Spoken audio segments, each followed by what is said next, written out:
Assalamualaikum warahmatullahi wabarakatuh. Alhamdulillahirrabbilalamin. Kita semua bisa berjumpa lagi dalam video kali ini ya. Semoga kita semua selalu dalam keadaan sehat, selalu dalam lindungan Allah Subhanahu wa Ta'ala. Untuk video kali ini, saya sedikit akan membahas bagaimana cara kita bersyukur kepada Allah yang telah memberikan kita anugerah berupa kehidupan di dunia ini.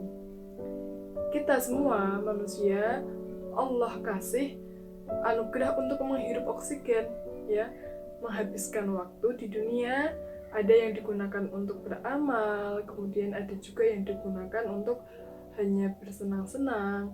Nah, di sini saya akan sedikit membahas bagaimana sih cara kita memanage waktu atau menggunakan waktu yang kita punya sebaik-baiknya. Apa saja sih yang harus kita lakukan agar waktu yang kita punya itu benar-benar bermanfaat. Oke, di sini saya akan membaginya menjadi 4 waktu ya. 24 jam yang kita miliki saya bagi menjadi 4. Waktu pagi, waktu siang, waktu sore, dan waktu malam.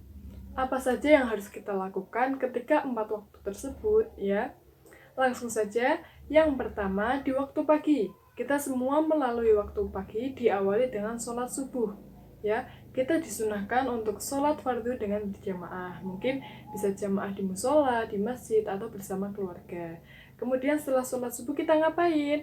Kita membaca dzikir, membaca Al-Quran, dan amal-amal soleh yang lainnya. Kemudian ketika sudah mulai jam 7 ya, mungkin jam 6, sudah mulai beraktivitas seperti biasa. Para pekerja mulai mempersiapkan pekerjaannya, mulai bersiap-siap untuk pergi kerja ke kantor.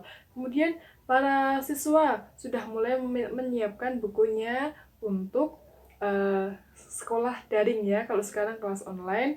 Kemudian untuk para ibu-ibu mungkin masih sibuk dengan segala pekerjaan rumah tangganya.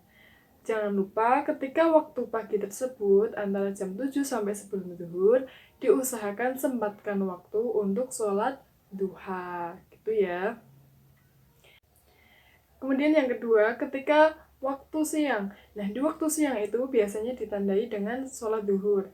Sebelum sholat duhur atau adzan duhur berkumandang, kita dianjurkan untuk melakukan tidur siang ya, tidur qailulah.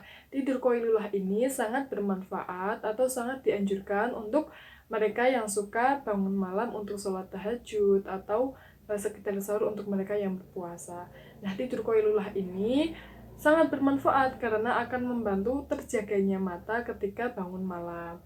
Kemudian tidur itu hanya sebentar. Ketika adzan kita bangun, kita melaksanakan sholat, kita ambil wudhu dulu ya, ambil wudhu baru melaksanakan sholat. Tapi kita nggak langsung sholat zuhur, kita disunahkan untuk sholat aqibaz zawal. Sholat ini biasa kita sebut dengan sholat qobliyah zuhur ya, 4 rakaat. Apa sih keistimewaan sholat qobliyah zuhur ini? Dalam suatu riwayat dijelaskan, barang siapa yang melakukan sholat qobliyah zuhur 4 rakaat dengan penuh kekhusyuan, maka Allah turunkan 70.000 malaikat untuk datang memintakan rahmat dan memintakan ampunan bagi orang tersebut. Subhanallah banget ya. Nah, setelah sholat aqibaz zawal, kita sholat zuhur, kita melaksanakan sholat zuhur secara berjamaah ya. Nah, setelah sholat zuhur berjamaah, kita habiskan dengan waktu membaca zikir, kita terus membaca Al-Quran. Kemudian jangan lupa kita sholat ba'diyah zuhur. Berarti waktu siang rangkaian sholat zuhur telah selesai ya. Setelah sholat zuhur ada sholat asar. Nah, antara sholat zuhur dan sholat asar kita kan punya waktu sekitar 3 jam.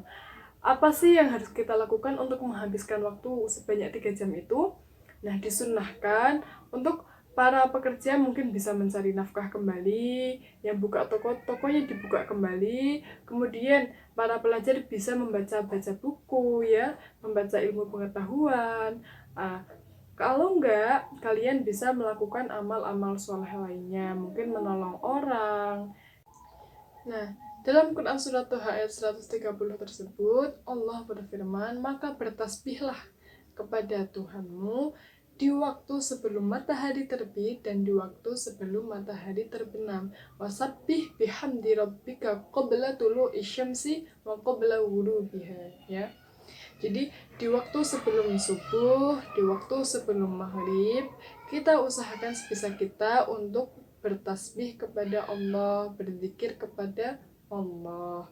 Nah, kesunahan apa lagi yang harus kita lakukan menjelang maghrib? Nah, disunahkan untuk membaca 4 surat dalam Al-Quran. Asy-Syams, Ad-Duha, Al-Falaq, dan An-Nas. Ya, kita disunahkan untuk membaca 4 surat tersebut. Gitu. Jadi, waktu kita menunggu untuk sholat maghrib, kita habiskan dengan kegiatan yang bermanfaat. Di saat kita melaksanakan sholat sunnah Ba'diyah Isya, ya 2 rakaat itu, setelah Al-Fatihah kita disunahkan untuk membaca Alif Lam Mim As-Sajdah, ya, dan surat At-Tabarok. Kalau enggak, surat Ad-Dukhan dengan surat Yasin. Nah, itu saat kita melaksanakan sholat Ba'diyah Isya. Setelah sholat Ba'diyah, kita dianjurkan untuk sholat witir 3 rakaat.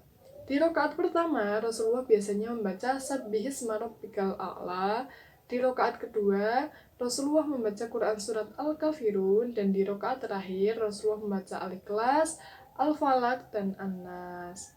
Nah, baru dilanjutkan dengan menutup rangkaian kegiatan dengan beristirahat. Jadi, 24 jam itu kita habiskan dengan beribadah kepada Allah, melakukan amal soleh, merenung, berkaca diri, menintrospeksi diri untuk menjadi pribadi yang lebih baik lagi. Jadi, waktu 24 jam yang kita lalui tiap harinya benar-benar bermanfaat. Kehidupan yang Allah berikan benar-benar bisa kita lalui dengan kegiatan yang sungguh bermanfaat dan menghantarkan kita ke kehidupan akhirat yang bahagia. Mungkin sekian dari saya, kurang lebihnya mohon maaf, semoga sedikit memberikan pengetahuan bagi kita untuk menjalani kehidupan yang lebih baik lagi. Assalamualaikum warahmatullahi wabarakatuh.